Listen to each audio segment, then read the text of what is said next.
So, Mark, we're into September and the Bank of Canada decided to hold rates steady. Yeah, I kind of figured that was going to come after seeing some economic news come out that the second quarter GDP fell short of what the expectation was. So basically, our consumers contracted a bit and spent less. So kind of figured that was going to happen, but you never know this stupid federal government. Nothing would surprise me, but I think for those people that are in variable products today can, breathe another month in a sense. And, looking at that data and looking at other countries, and of course, I follow the US quite a bit, their economy GDP is like over 5%. I think it was 5.75. Statement: strong consumer spending. We don't have that in this country. It's gone. Well, well, yeah, because nobody can afford it anymore. Everything has gone so crazy. And you know, the Doug Ford and the premier in BC, I mean, I heard they wrote actual letters to try to stall this because, people are hurting. Absolutely, people are hurting, right? I have friends that have variable products, are single moms and single dads, and man, and they're making six figures and they're struggling dearly. Like they're on the fence of going, I might just list soon because I can't take these pressures. So it's kind of nice to see that those people that, are in those positions, and there's a lot of them that feel a bit more, relaxed anyway. But of course, in the article, we will, have no problem basically hiking if we see things going. Let's face it, the print for August is going to be shit. It's going to show high. Price of oil for a barrel is $90. The Saudis and Russia have cut supply. What does oil do?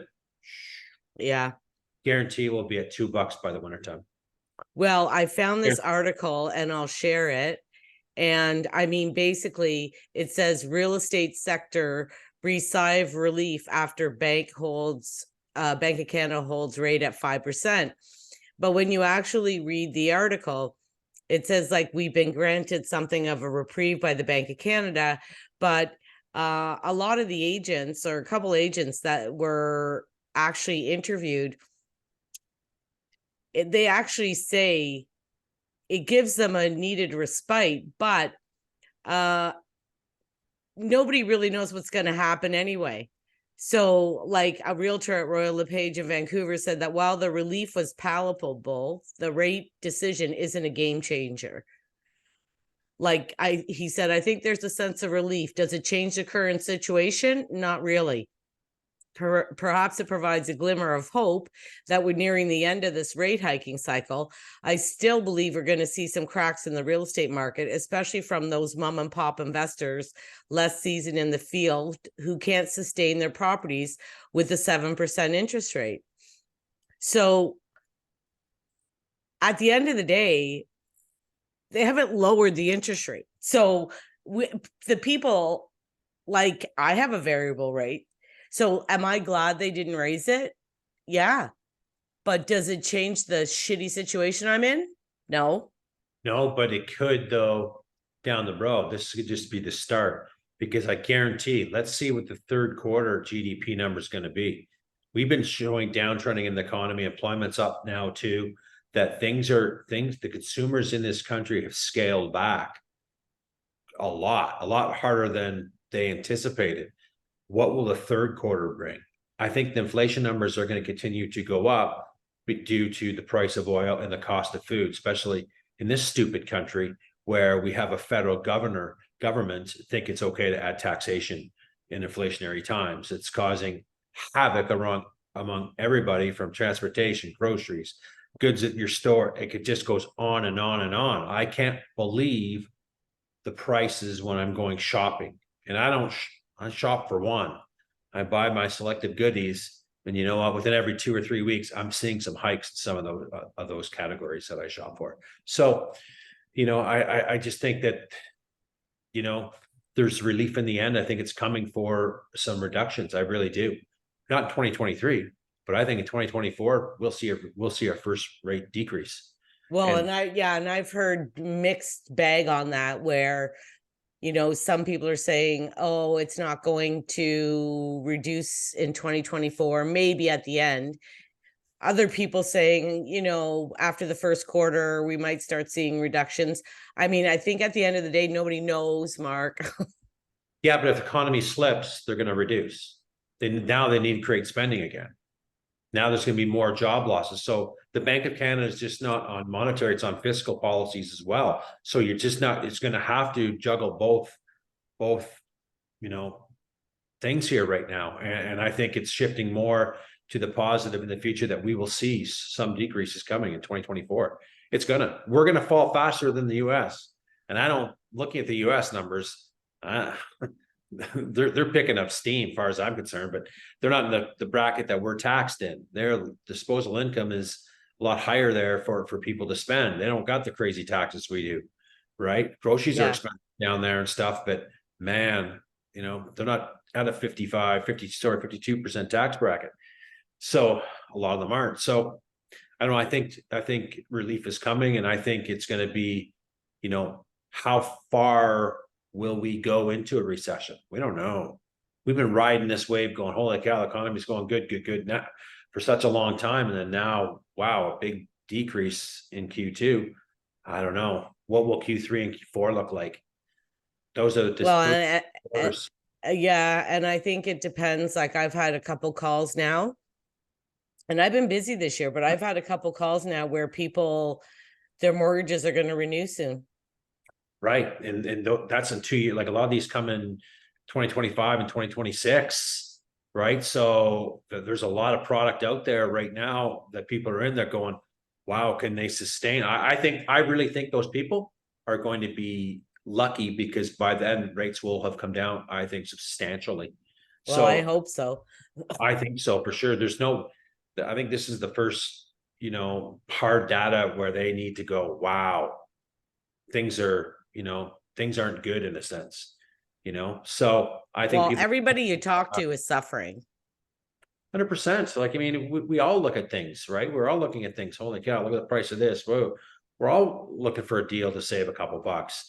And where we can't save it is at the gas pump, especially in communities like Barrie, where it's, a substantial amount of people commute to GTA. Like, yeah, I filled up my car and it was $95, $95. Holy cow. That's insane. I know. I So, have that little SUV and it's $75. right. So and that doesn't get far, a week No. running around doing showings, it's gone. Yeah. So, I think a lot of families had to cut back. And I think also now it's just not, maybe the families that don't need to, but are going, you know what? Maybe we should just control things a little bit more and maybe just cut out a few things, because there's still uncertainty, right? Now the economy's slowing, are people going to be fearful for their jobs? Maybe some might be, but I think Well, and I don't know if you've heard this, but in the last couple weeks, I've had at least 3 phone calls where people are thinking, because I've read a couple articles where they say the market's going to go down a lot.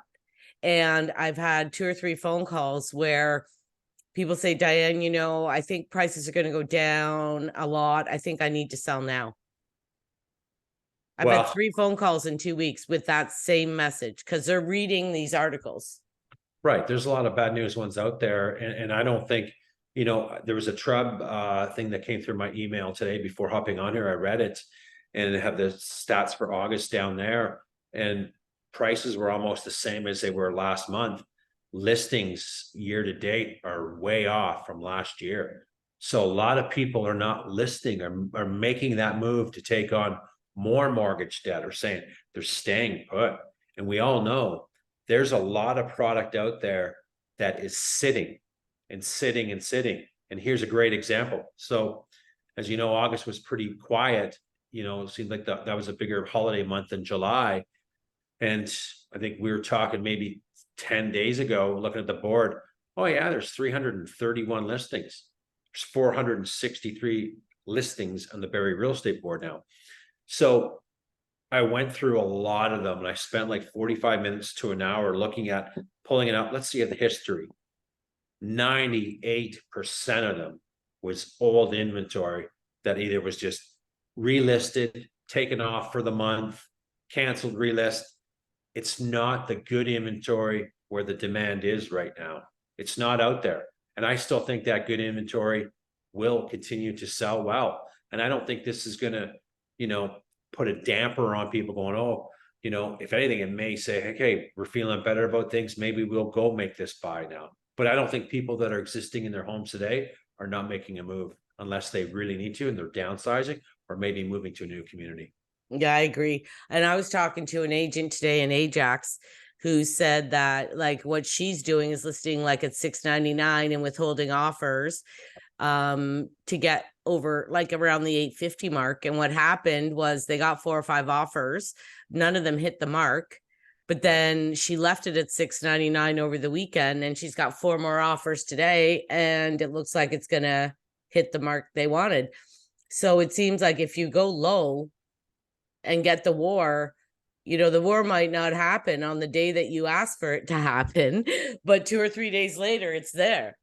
Yeah, we've seen that multiple times this year, right?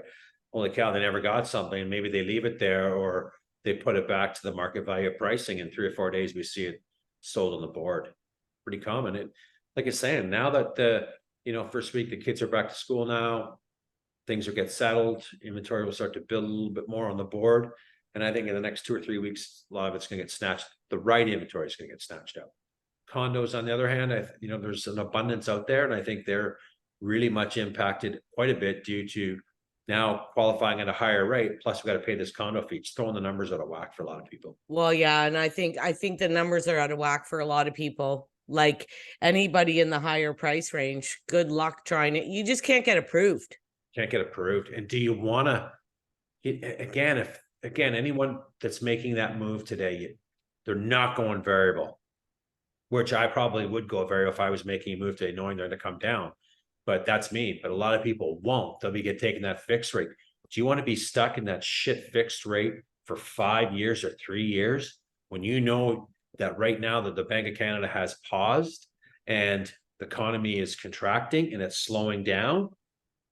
Rates are going to come down. So is it going to put more people off the fence? I don't know. We're gonna Well, find Mark, out. the other thing is, I was talking to Rob, of course, the mortgage guy, and like he has to approve them at 8%.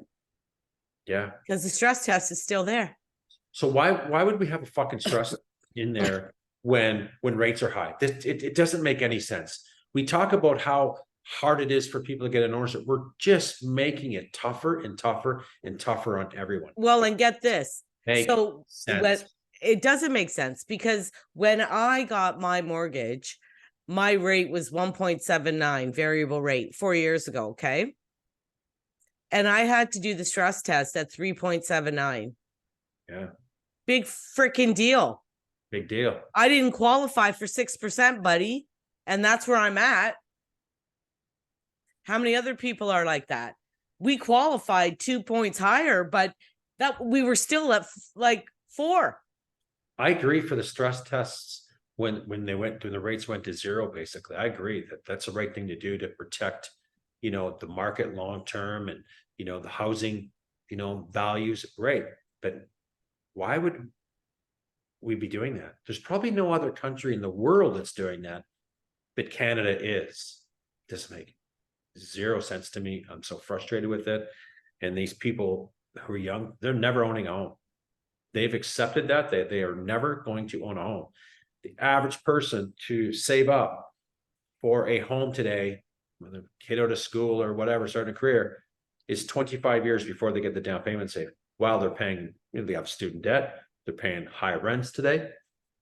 Holy cow, they're going to 50, they're going to become a homeowner at 50, 60. I don't know. I don't think so. So I think what's going to happen is you just have to hope that you have family that's going to help, because if you don't have family, parents, somebody somewhere that's going to help you, they're not going to it's not happening. We're seeing that now. I got a call too from a friend that's her dad's getting a little bit older right now, a little sign of dementia, and thinking of, what, maybe we critique their house and we move downstairs. They're empty nesters now. They're never home. keep mom and dad in their home a little bit longer, help them out, you know, versus them moving to a home or an apartment, which, you know, I think would be tough. So we may see some of that. We may see a lot of blending of families coming In into. Europe, that's Well, it is, predominant, right? but that's all it Everybody, is. yeah, They don't run everybody the does it. choice.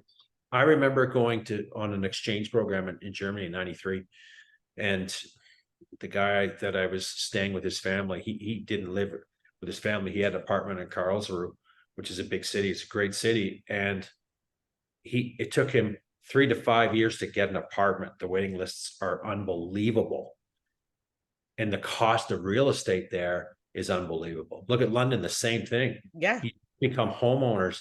The market is so it's all foreign money. yeah.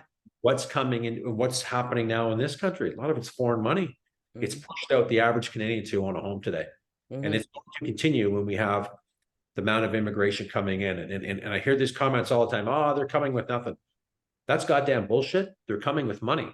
Oh, I know. Listen, So they're stop not, saying they're they're coming not, with nothing, because that's just not happening. no, they're not letting in the refugees with no money. Oh, no, no, no, no. No, no, they're letting in the people who are With nothing. professionals, who have money already. I know I've met clients Hmm. and they got money. They can buy. They can buy. So that's going to be, you know, and now they're competing for homes. And, you know, like you look in the news all the time about builders and developers putting pause and, you know, stopping projects and waiting till, because it's too costly to do them right now. It just doesn't make sense. Well, they got to carry that money, right? Like they got to carry, they get builder advances. They're getting money to build these homes. And now they're paying 8% or whatever interest. It's way more interest than we pay. And it's ridiculous. No one can do it. That's right. So there's a big constraint on supply. I think we are still an undersupply market on the right inventory. I've always said that. The higher price ranges, I think in July, it was 15 or 14%. I bet I haven't done August numbers yet. I did August. It's probably 11% or 12% 10. over 10%. So it seems like it's dropping again, Yeah. to be expected. So, you know, those homes do sell in the right areas. For sure, they'll continue to do well. But if it's just in an ordinary area, good luck on that one. That ain't selling anytime soon. No. And that seller either becomes frustrated or doesn't agree with the market pricing and takes it off the market or says, screw it, we're getting out and whatever. And reduce it and sell it. Right. So, yeah, I'm glad they came down, and I hope that there's, again, better things in the horizon, and I think there will be. And Me too. Hey, at least for today, we have good news, right? it's good news. Rates will come down. Okay. It's coming. All right. See you. See ya.